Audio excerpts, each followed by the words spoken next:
Good morning guys! Our menu for today is ginisang Baguio beans with beef. Ang beef, hiniwa ko lang siya ng pahaba para mas maganda siyang tignan. Maiba naman.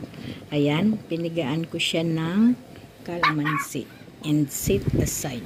Pinigaan ko pala siya ng kalamansi guys para mawala ang langsa. Kung baguhan pa kayo sa aking YouTube channel, please mag-subscribe na and i-click ang notification bell upang updated kayo sa mga bago kong upload na masarap at simple nga ulam. Ayan, kayang-kaya sa ating bulsa.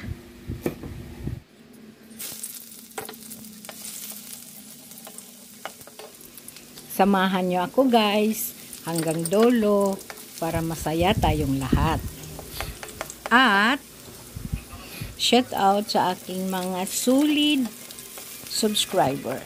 Ayan, maraming salamat sa inyo. Nandidiyan kayo lagi pag nag-upload ako. Thank you so much.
Ayan, luto na. Napakasarap niya guys. And sana nagustuhan nyo yan. And don't forget to like and share and mag-subscribe sa aking YouTube channel. God bless!